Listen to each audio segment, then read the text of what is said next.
کون سی ایسی ٹپ تھی, کون سی ایسی لیڈ تھی جس نے لیڈ کیا کہ فیصل رضا عابدی اس میں ملوث ہیں؟ پولیس اور رینجرز نے چھاپا مارا, انہیں بھی گرفتار کیا, اسلحہ بھی برآمد کیا, اینڈ دین جو آج اجلاس چل رہا تھا وزیر اعلیٰ کی زیر صدارت سندھ میں, اس میں انہوں نے ہلکا سا ہنٹ کیا کہ ٹارگٹ کلنگز کی معاونت سرپرستی کرنے والا کوئی بھی سفید پوش قانون سے بالاتر نہیں ہے. تو what was the tip, what was the lead?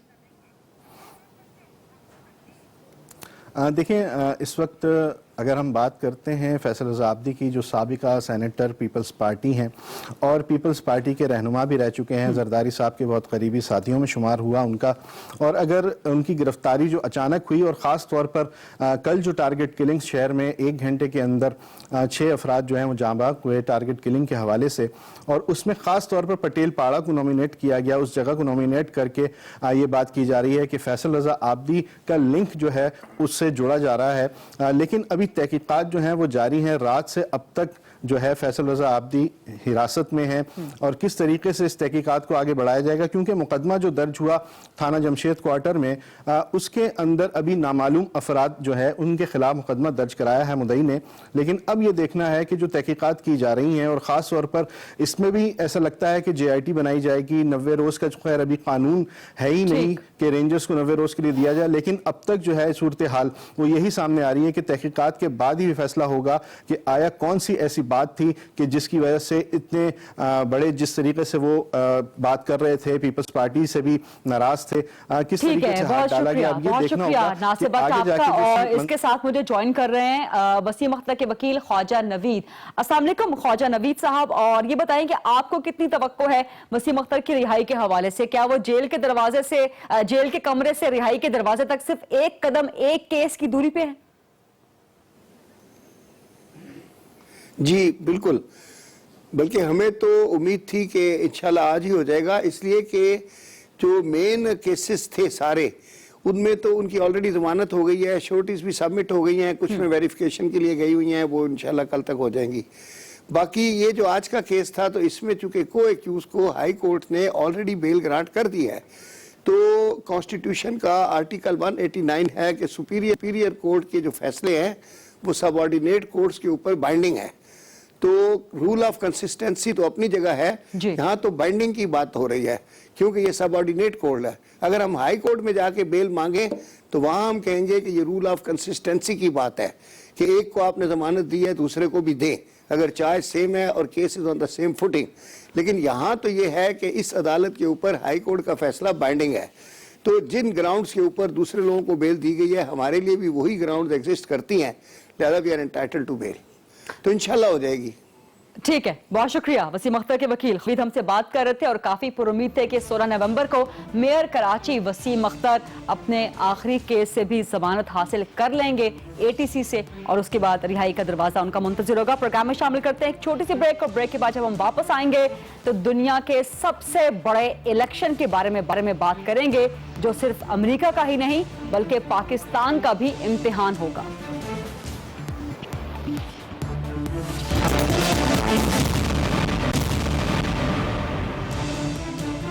G welcome back. دنیا کا اہم ترین الیکشن صرف 3 دن بعد 8 نومبر کو ہونے جا رہا ہے.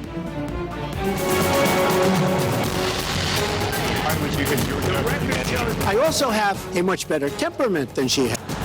Whew, okay.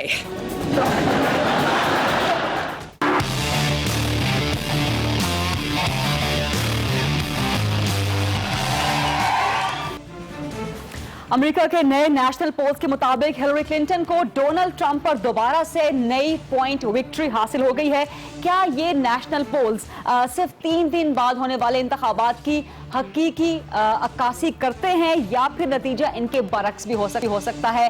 سوئنگ سٹیٹس ہیں, انڈیسائیڈڈ ووٹرز ہیں, شائع اینڈ سائلنٹ ووٹرز ہیں. جب یہ 8 نومبر کو نکلیں گے تو کیا ڈونلڈ ٹرمپ کا پلڑا بھاری بھی ہو سکتا ہے؟ امریکی عوام ہلری کلنٹن کو منتخب کریں یا پھر ڈونلڈ ٹرمپ کو, لیکن اصل امتحان پاکستان کا ہوگا کہ وہ نئی امریکن ایڈمنسٹریشن کے ساتھ اپنے تعلقات کو, جو کہ اتنے اچھے نہیں ہیں, انہیں کس طرح سے بہتر کر سکتا ہے. نومبر کے اوائل میں امریکہ اپنا بڑا فیصلہ کرنے جا رہا ہے, اور نومبر کے آخر میں پاکستان کو عسکری قیادت کے حوالے سے ایک بڑا فیصلہ کرنا ہے۔ حکومت پاکستان کے نئے یو ایس ایڈمنسٹریشن کے ساتھ اور نئی امریکی حکومت کے پاکستان کے اگلے آرمی چیف کے ساتھ معاملات اور تعلقات کیسے رہیں گے، یہ انتہائی اہم ہوگا۔ وار آن ٹیرر، افغان مذاکرات، چین اور بھارت کے ساتھ تعلقات، سی پیک، امریکہ کے ساتھ تجارت، دفاعی تعاون، سول نیوکلیئر ٹیکنالوجی، F-16، بہت سے ایسے معاملات ہیں جن پر پاکستان کو ابھی سے تیاری اور غور شروع کر دینا ہے۔ پاکستان کی یہ تیاری کیا ہونی چاہیے، اس کے لیے بات کریں گے پاکستان پیپلز پارٹی کی ممتاز رہنما، امریکہ میں پاکستان کی سابق سفیر سینیٹر شیری رحمان صاحبہ سے۔ السلام علیکم شیری رحمان صاحبہ، بہت شکریہ وقت دینے کے لیے پروگرام پہ۔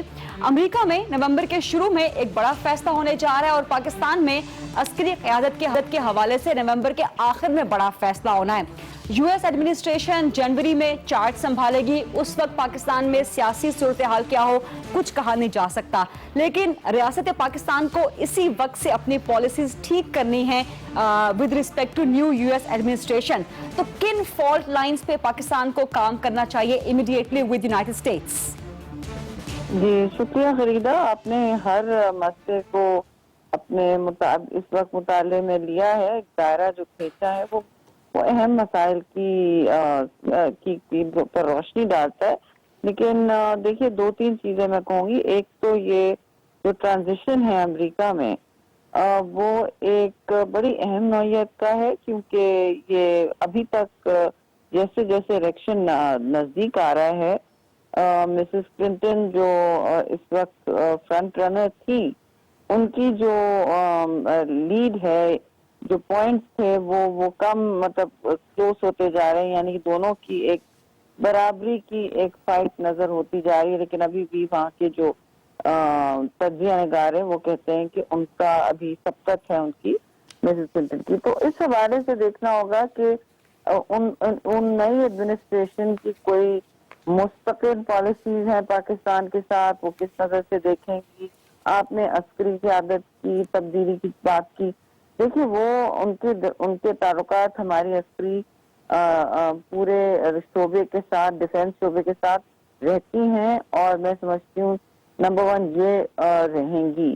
ایک نمبر 2 اسٹریٹجک پارٹنرشپ موجود ہے، وہ یہ الگ بات ہے کہ وہ ایک اس طرح کے ٹرانزیشن میں چلی گئی ہے کہ ان کو اب استوار کرنے کی ہر طرف بات ہوتی ہے یا امریکہ سے منہ موڑنے کی۔ میں سمجھتی ہوں کہ منہ موڑنا کسی بھی ملک سے اب پاکستان کے لیے آپشن نہیں ہونا چاہیے، کیونکہ خارجہ پالیسی میں آپ دوستیاں رکھنے کی کوشش کرتے ہیں اور آپ کسی کیمپ میں یا کسی ایک دوست پر انحصار نہیں کرتے۔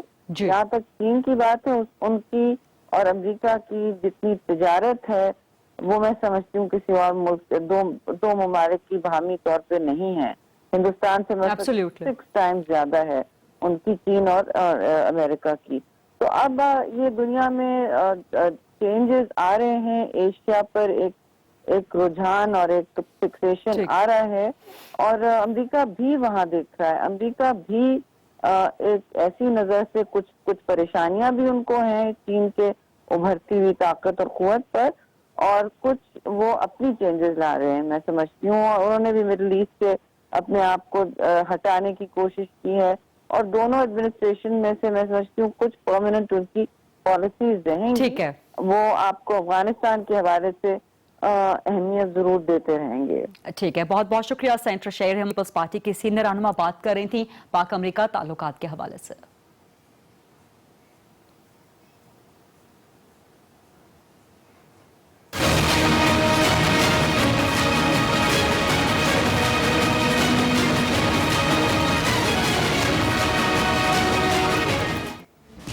نومبر آتے ہی نئے بینرز منظر عام پہ آ گئے ہیں۔ پہلے موو آن پاکستان نامی ایک غیر مقبول پارٹی کی طرف سے آرمی چیف کی مدت ملازمت اور سیاست میں مداخلت سے متعلق متنازعہ باتیں کی گئیں، اور آج ایک اور غیر مقبول گروہ عوامی مانیٹرنگ سیل کی طرف سے راولپنڈی کے مختلف علاقوں، صدر، راجہ بازار اور اندرون کے کچھ علاقوں میں نئے بینرز لگا دیے گئے، جن میں مطالبہ کیا گیا کہ سرکاری افسران کی ریٹائرمنٹ کے بعد 2 سال کی پابندی ختم کی جائے، تاکہ 2018 میں جنرل راحیل شریف سیاست میں حصہ لے سکیں اور ملک کی مقبول ترین شخصیت ہونے کے ناطے 2018 میں ہی وزیر اعظم بن سکیں۔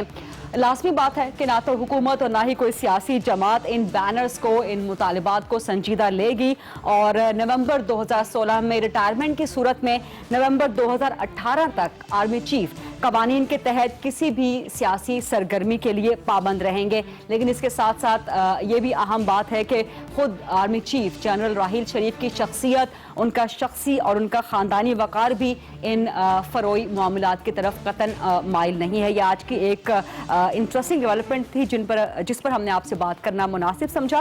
پروگرام میں شامل کریں گے اب ایک چھوٹی سی بریک کے بعد۔ جب ہم واپس آئیں گے تو بات کریں گے کہ کشمیر میں 4 مہینے سے بھارت کی ریاستی دہشت گردی مسلسل جاری ہے اور آج اس کا بھیانک دن تھا۔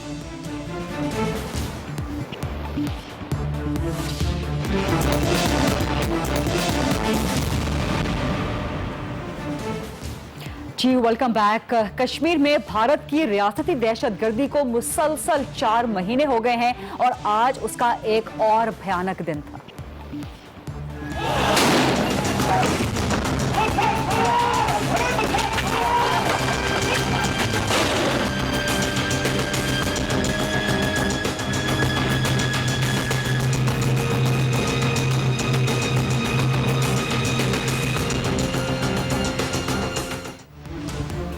جنت نظیر وادی کشمیر میں حالیہ کشیدگی اور بے امنی کو 4 مہینے ہو گئے ہیں۔ تقریباً 8 جولائی کو برہان وانی کو بھارت کی ریاستی دہشت گردی نے شہید کیا تھا۔ تب سے آج تک سینکڑوں افراد بھارت کی ریاستی بربریت کا شکار ہو چکے ہیں، جن میں اکثریت نوجوانوں کی ہے۔ 27 اکتوبر کو سری نگر کے علاقے عیدگاہ سے لاپتہ ہونے والے ایک نوجوان کیسر صوفی کو اگلے ہی دن ایک نالے سے بے ہوشی کی حالت میں ڈھونڈ لیا گیا تھا۔ اسے فوراً ہسپتال داخل کروایا گیا، جہاں علاج کے باوجود شدید تشدد اور زخموں کی تاب نہ لاتے ہوئے کیسر صوفی جانبر نہ ہو سکا اور کشمیر کے شہیدوں میں آج ایک اور اضافہ ہو گیا۔ کیسر کی والدہ محمودہ بیگم نے بھی بتایا کہ اس کے بیٹے کے سینے پہ تشدد کے شدید نشانات تھے۔ علاقے کے لوگوں نے بھی بتایا کہ جس بے ہوشی کی حالت میں کیسر صوفی نالے سے ملا تھا، ایک دن کے بعد 24 گھنٹوں کے بعد اس سے صاف پتہ چل رہا تھا کہ اسے زہر دیا گیا ہے اور اس پہ شدید تشدد بھی کیا گیا ہے۔ کیسر کی والدہ اور اس کے علاقے والوں کے ان بیانات کو ہسپتال کے میڈیکل سپرنٹینڈنٹ نے ان کی تصدیق کر دی، جب اس نے کہا کہ کیسر صوفی پہ واقعی بھارت کی سیکیورٹی فورسز کی طرف سے اور پولیس کی طرف سے شدید تشدد کیا گیا تھا۔ اس کے سر پہ اور سینے پہ شدید چوٹیں آئی تھیں، یہاں تک کہ اس کے گردے بھی ناکارہ ہو گئے تھے۔ بھارت کی ریاستی دہشت گردی صرف یہیں تک محدود نہیں رہی۔ آج جب سری نگر کے علاقے عیدگاہ میں کیسر صوفی کی نماز جنازہ ادا کی جا رہی تھی تو اس کی تدفین کے بعد جنازے میں شریک افراد پر شیلنگ کی گئی۔ بھارت کی سیکیورٹی فورسز کی طرف سے ان پہ لاٹھی چارج کیا گیا اور پیلٹ گنز بھی وحشیانہ استعمال کی گئی، جس کے نتیجے میں 12 افراد زخمی ہو گئے، جن میں سے 6 افراد پیلٹ گنز کا نشانہ بنے۔ پیلٹ گن کے حوالے سے بلکہ مکمل طور پہ جو کشمیر میں بھارت کی ریاست کی طرف سے انسانی حقوق کی سرعام اور مسلسل خلاف ورزیاں کی جا رہی ہیں، اس پہ دنیا پہلے ہی شدید پریشان ہے۔ دنیا میں کافی کنسرنز اٹھائے جا رہے ہیں۔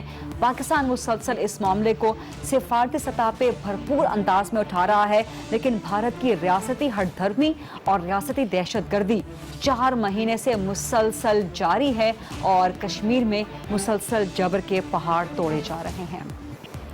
یہ تھا آج کا پروگرام، دیکھنے کا بہت شکریہ۔ I'll see you next Thursday. اللہ حافظ۔